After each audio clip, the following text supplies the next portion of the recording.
Hi there. This is a brief tutorial on how to set up an event in there.com. I've started off using my zone, the Aryan Idle Lounge, operated by Nurse J, which I have permission to host at, and so we're going to get started. I don't use this add new event button. I use the link just below it. The add new event button is a little bit restrictive in that it only lets you set events on the hour and the half hour.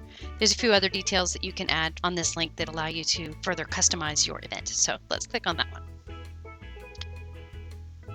All right, and there's my zone. That's exactly where we're supposed to be. The first thing that it wants you to tell it is what type of event are you having. This affects the skills that you might gain during your event. So you really want to try to aim it for whatever your event is. You don't want to leave it on the default. All right, we're going to set ours up as a social. It's an imaginary event. And so that's what we're going to do. I'm going to scroll down just a little bit.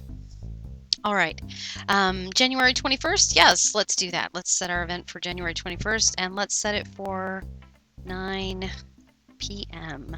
Now you can set it any day of the month. You can even go out to 2011. However, most zones won't let you schedule out more than 2 months ahead because the rent expires. You can set your event starting at any time. You can set it by the minute when you want it to start. Ours is going to start at 9 p.m. and it's going to last for 1 hour. You can set it up to 8 hours long, but you want to keep in mind if you're not using your own zone, make sure that you're abiding by the hosting rules for whatever zone you're using. So read the rules in the zone that you're hosting in and make sure that you're not making your event longer than what the owner of the zone would like you to do.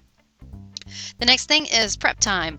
This is actually a good thing and a bad thing depending on what you're doing. If you want every single avatar out of the zone while you're setting up, this is a great thing to do. So you can set it up. Let's give us 10 minutes of setup time, of prep time. And that means that even my own alternate avatars cannot get in the zone. Only the avatar that I've scheduled the event with is going to be able to enter the zone. So if you have co-hosts and things that are going to help you decorate and help drop documents or buggies or music or whatever, then you don't want to use this prep time for that. This prep time is going to kick everyone out. If you wanted to use the other, then you would set up a separate event that was your setup event prior to your actual event. All right, we're going to give it a name and we're going to call it sample event for video. All right, and then we can just tab down to the next box, or you can mouse down there, whatever. And then you're going to type it, and it says 200 characters max, and it means it. You also can't have empty carriage returns, or when you go to actually schedule your event, you'll get an error kickback telling you have too many characters or no carriage returns allowed.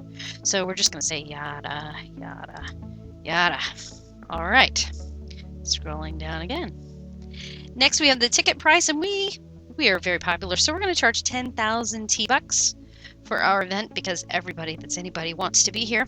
And we're going to make it the category, let's make it fashion and beauty because, hey, we know it all. We can go to the spa and look like whatever we want. So now we're going to click on the Show Advanced Options link, and that's going to open out some choices here on the page. Now each one of these has a what's this, what's this, what's this. I'm not going to click through all of those. I trust you can do that on your own and read it, but I'm going to kind of give you an overview of how it affects your event. All right, team assignments, it gives everybody a shirt when they arrive at your event. Depending on your event, you can change the teams that they're on between the two colors, and they can fight against each other or whatever it is. However you want to sort them, you can do that. The problem with this type of event is that you cannot invite groups to your event.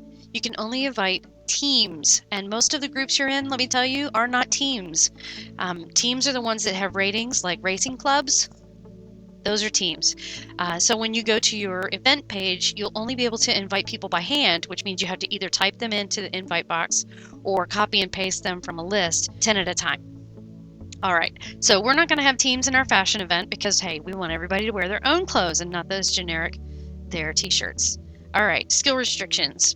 The default is no restrictions. That means that anybody can come to your event. If you decide that, hey, I really only want the best fashionistas in all of there to show up for my 10,000 T-Buck event, then I'm going to click by skill ladder level, and I'm going to choose fashionista because it goes by all of the skills. You can even set it for some skill that you don't have, and then you won't be able to attend your own event. All right. So we're going to go with fashionista, and then we're going to say my skill level and above. Yes, they have to be at least as well dressed as me to come to my expensive event. All right, self-running event. This is what you do if you're setting out scrolls and things like that, and you're not expected to be online during your event. So people will know not to look for you. They're just supposed to look around and read something. Although new members won't know this, and actually most people won't know that. They'll just show up at your zone and they'll go, hey, there's nobody here, and they'll leave. All right, invitation only event. This is for if you don't want the anyone. If you don't want anyone at your event except those people that you invited. If you were doing some club event or having some clandestine meeting and you just wanted to invite your most top secret friends, then you would set it for invite only, and then you would invite them individually, or you could invite groups, and the people that were in those groups at the day that you invited would be able to come to your event, unless of course they clicked cancel on the pop-up. All right, in and out privileges. This one is overused and it really should not be. In and out privileges means that the event holds a space for someone who wants to enter your zone. So let's say I'm hosting in a zone that holds 25 people and I'm hosting a fashion show. All right. And at the very front end of my event, let's say 25 people arrive and they come inside the zone. Then my event says, oh, they're here, yay! And then it holds a space for them. So they go, oh, this is a really rotten event, so I'm going to go somewhere else. And then your event is full and the zone won't let anyone else in because a space is being held for those people that left your event. A lot of AFK skillers use this, and I think they think that it gives them a better hosting skill, but I'm not aware that it actually does. This is the annoying pop-up that you get when you've gone into Compass Hill, and 2 hours later you're still getting a space is being held for you at Umpty Ump Squatchity Squatch event. And the only way to turn that off is to go to My Schedule on the bottom of there and look at events you're signed up for and actually open the event page and cancel it. All right, so you really usually want to choose no here. The only thing I can think of when you would want to use this event is if you are having an expensive event and people are going to have to come and go in the zone while they're at your event and you don't want them to have to pay again and again. So you're going to say, yes, a space will be held for you, and then when they're done with the event, from your event page, you can remove them from your event, and then that will no longer hold a space for them. If you hold an event in a public place or a very well-traveled place like Fisher NA, and you set your event for in and out privileges, once the event has reached the number of people that the zone is set for, no one else will be able to enter the zone. They'll keep getting the black teleport screen and being sent outside the zone. So it's really unpleasant. Really, usually we want to say no. All right. Club members are co-hosts. Yes, club members are co-hosts. What this means is that other people can help you with your event by using the remove tool, or clearing foreign objects, or dropping things for your layout or your track. They can help with some of the track settings in the zone. There are some that are specific only to the host, but co-hosts really can help a lot. And when you're doing your co-hosts, you can scroll through this whole entire list, or if you know what club it is, you can just start typing it and it will zoom right to it. Okay, so then you know where it is. Quality Event Crew. All right, so we've co-hosted our club. Now we're going to add our event. So we click Add Event.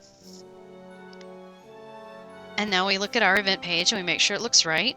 Sample event, yada, yada, yada. 10,000 T-Bucks, January 21st, 9 o'clock to 10.